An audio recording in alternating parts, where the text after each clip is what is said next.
Welcome to the Nevis Newscast. Today is Wednesday, 22nd November 2017. I'm Fredicia Liburd.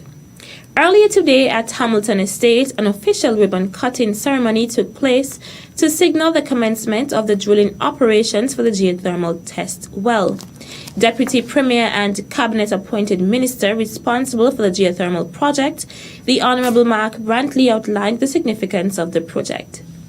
This geothermal project, has been an exercise that has now occupied the minds of governments, and even through change of governments on the island of Nevis since about 2004.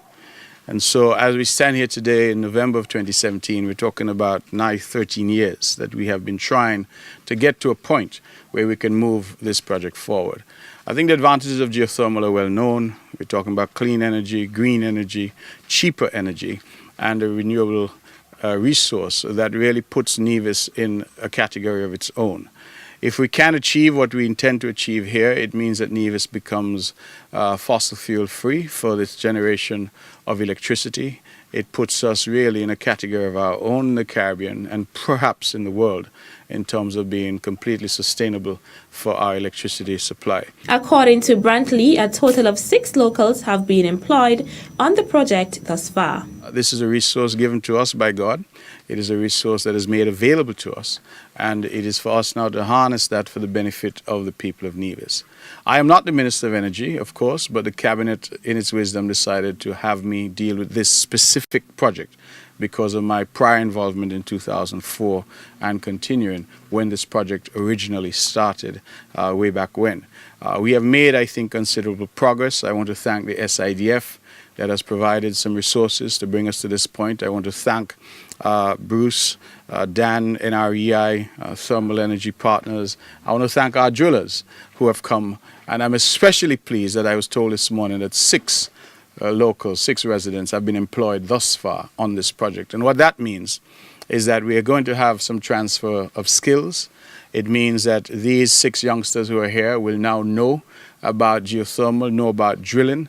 And as we feel the rest of the Caribbean will take pattern from Nevis, it means that they will have a skill that is exportable, and that in time they themselves might be elsewhere working on drill rigs and working to make geothermal projects a reality elsewhere. The minister responsible then underscored the ultimate goal of the project. It's a tremendous opportunity for us all here on the island to rally behind this project and to wish the drillers, the developers, all the very best. If they succeed, we succeed.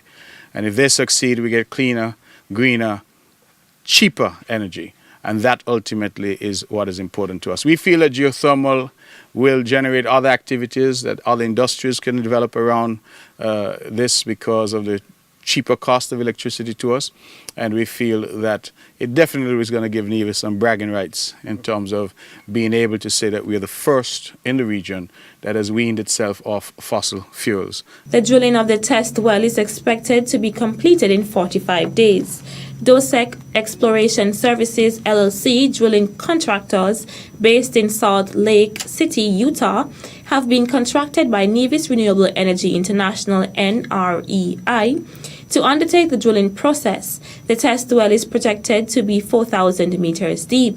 It will be used to collect all data possible to satisfy the financiers. After the test well has been drilled and the data analyzed, final adjustments will be made to the engineering. They would then move to the process of starting the production well planned in early 2018. Present at the brief ceremony were Nevis representative for NREI McLevin Truss, President of NREI Daniel Pfeffer, Chief Executive Officer of NREI Bruce Cartwright, Permanent Secretary in the Ministry of Natural Resources and the Environment Dr. Ernie Stapleton, Acting General Manager of the Nevis Electricity Company Limited NEVLEC, and Area Representative Spencer Brand. Grateful Hearts, that's the theme for this year's annual Christmas tree lighting ceremony in Charlestown. Each year, the Department of Community Development hosts the event, and this year is no different. The director of the department, Janet Maloney, in a recent interview with the Department of Information, announced the patron for the event. For this year, the patron is Mrs. Myrtle Howell, who lives there at Grove Park or Stony Grove, and I think she's well deserving of it because she would have done a lot for the Nivision community. I still can remember eating her egg sandwiches when I was a student there at Charlestown Secondary School, and lots of you can give your story about how well Miss Howell would have treated us as students. And so come on out and give your cheers and show your appreciation for Mrs. Myrtle Howell on that night. She also outlined some of the acts who will be performing that evening and encouraged persons to attend the event. We have Nicola Paris, we have Mr. Troy Jeffers, we have the G-Band, we have the Door Brothers, and we also hopefully will have the Advent Minstrel String Band there on display on that evening. There will be the big stage that some of you love, right in the heart of Charlestown in the wood. And the big stage suggests that we would have stepped it up a bit. The ministry, collaboration with the Department of Community Development, would have stepped it up to make the concert bigger and better. So there is the big stage and big performances, and we are anticipating a big crowd like last year's crowd. The Christmas tree lighting ceremony will take place on Tuesday, 28th November, beginning at 6:30 p.m. at the War Memorial Square in Charlestown. Technology integration in schools is very critical to the learning environment, and because of this, a large component of the education sector plan is geared towards it, said Director of Education Management Information Systems, EMIS, Christopher Herbert. The director of EMIS said that it is the view that the teaching of technology as well as its integration in classrooms will create that set of adjustments, focus, mindset, and perspectives that are extremely valuable to the 21st century citizens.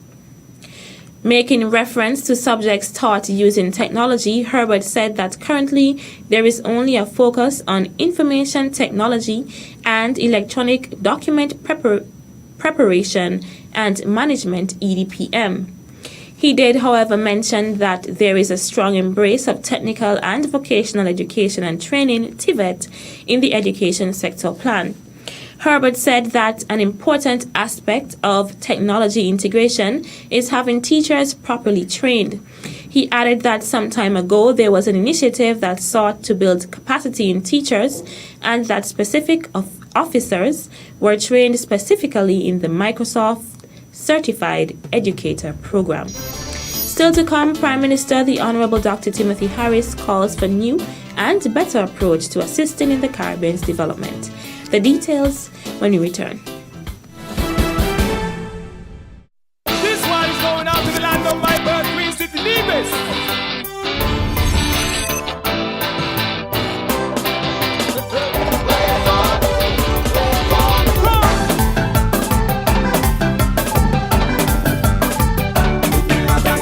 Truly, one of the few places that has an untouched beauty that has captivated the hearts of many. Nevis is everything you imagine.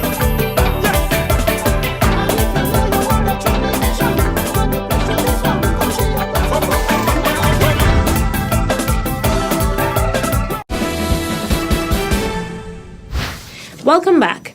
St. Kitts and Nevis's Prime Minister, the Honorable Dr. Timothy Harris, presented his country's vision for the level of climate resilience and support required to achieve the 2030 Sustainable Development Goals, SDGs, at yesterday's CARICOM UN High-Level Pledging Conference. The international conference was organized to mobilize assistance for the reconstruction of Caribbean communities that have been devastated by a series of powerful Category 5 hurricanes. Addressing colleague heads of government, as well as high-level delegates of international development partners, allied countries, private sector entities, foundations, and the like at the United Nations UN headquarters in New York, Prime Minister Harris said although St. Kitts and Nevis did not experience the degree of devastation experienced by our neighbors, the impact was felt across most sectors of the economy, including road infrastructure, education, health, national security, housing, and agriculture. The Prime Minister further noted that we have been helping our neighbours and ourselves, but the task of rebuilding in a timely way is beyond the resources of St. Kitts and Nevis. We appreciate the support of the donors. Dr. Harris was making reference to the $2.5 million in hurricane relief aid that St. Kitts and Nevis has given to several affected islands this year, in addition to in-kind support and services such as free school enrollment for transfer students. As for helping ourselves, the Prime Minister Harris's administration quickly introduced a Farmers Recovery Support Fund and a Hurricane Relief Duty-Free Concessions Program to assist homeowners whose residences were damaged by the hurricanes. The graduation ceremony for the Charlestown Secondary School and the Nevis Sixth Form College took place last week, where a total of 215 students graduated. In presenting the principal's report for the recently concluded school term, Principal of the school, Juan Williams, spoke about the overall performance of the students who sat the Caribbean Advanced Proficiency Examinations, CAPE. The Caribbean Advanced Proficiency Examination, CAPE, saw 123 candidates registering for a total of 42 units. There were 567 unit entries. 474 returned grades between 1 and 5 inclusively. This reflects a pass rate of 83.6%, which is comparable to the pass rate of last year, which was 84%. Of the 123 students who wrote units, 104 students were able to pass 3 or more units.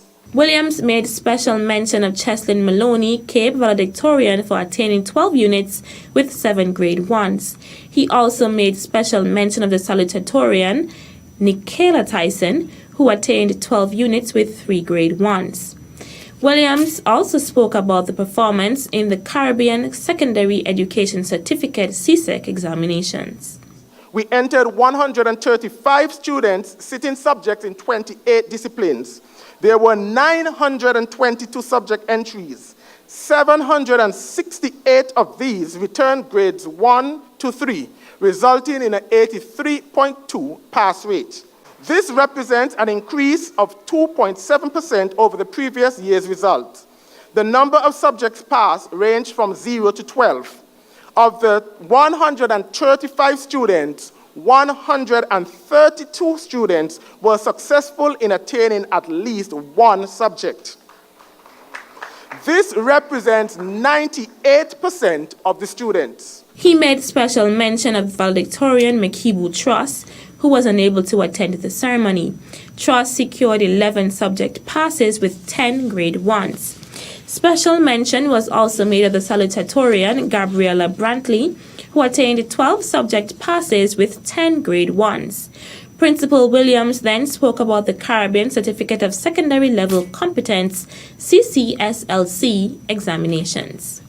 The Caribbean Certificate of Secondary Level Competency, CCSLC, examinations was written by 74 students. There were 155 subject entries. The grade profile reveals that 36 students attained master's status, 119 competent, and 31 developing competency.